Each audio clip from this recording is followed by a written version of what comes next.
इन सड़कों के माध्यम से जब कोई बच्ची स्कूल जाएगी और अपना भविष्य बनाएगी तो उसके इम्पैक्ट का आकलन भी हम नहीं कर सकते। इन ब्रिजेस के माध्यम से जब यहां एम्बुलेंसेज दौड़ेंगी और समय पर लोगों को इलाज होगा, उसकी वैल्यू को भी नहीं आंका जा सकता है।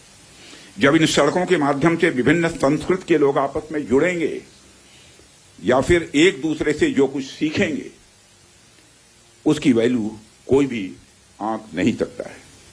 जब इन टनल्स के माध्यम से यहां के किसानों द्वारा उगाए गए फूल, फल, सब्जियां इत्यादि दूसरे क्षेत्रों में आसानी से पहुंचेंगे, उसका जो आर्थिक और सामाजिक प्रभाव यहां के किसानों पर पड़ेगा, उसकी वैल्यू, उसकी कीमत कोई भी नहीं आंक सकता है। साथियों, मैं इन प्रोजेक्ट्स की डिटेल देख रहा था। मैंने देखा कि इनमें छोटे से लेकर बड़े रोड्स, टनल्स और ब्रिजेज हैं। कुछ मीटर से लेकर सैकड़ों किलोमीटर तक इनकी लंबाई है। हालांकि उनकी लंबाई से कोई खास फर्क नहीं पड़ता है। कोई पुल अगर छोटा है, कोई सड़क यदि छोटी है, तो इससे कोई खास फर्क नहीं पड़ता, क्योंकि दुनिया की लंबी से लंबी जो यात्राएं होती हैं वह सिर्फ एक छोटे से रास्ते से ही शुरू होती हैं। इसलिए इन प्रोजेक्ट्स की कीमत, इनकी वैल्यू सिर्फ इस बात से नहीं आंकी जा सकती क्या फाइनेंशियली या फिजिकली कितना बड़ा प्रोजेक्ट है और यह कितना छोटा प्रोजेक्ट है।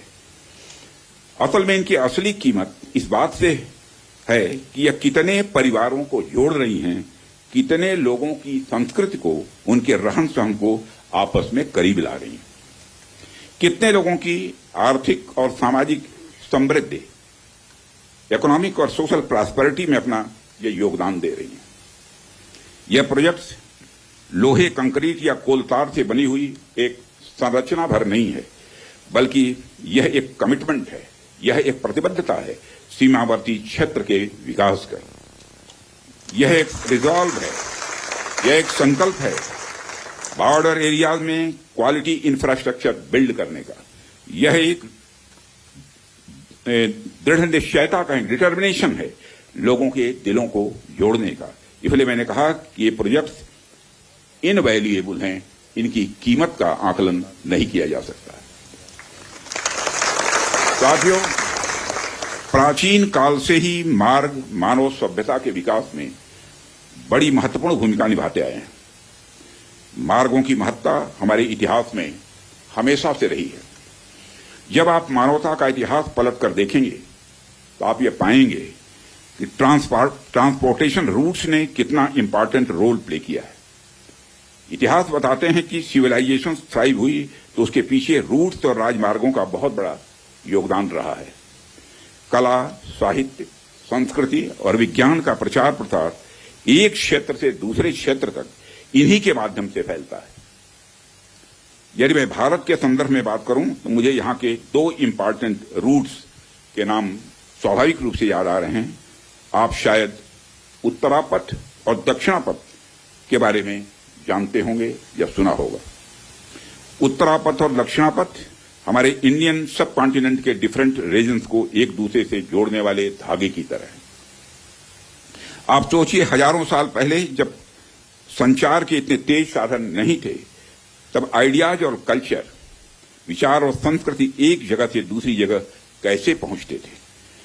पांड्य साम्राज्य का मोती और मदुरई का कपास आखिर मगध के पाटलिपुत्र में कैसे बहुत प्रसिद्ध हो गया। राजकुमार सिद्धार्थ से भगवान बने महात्मा बुद्ध की शिक्षाएं कावेरी पट्टनम तक कैसे पहुंच गईं।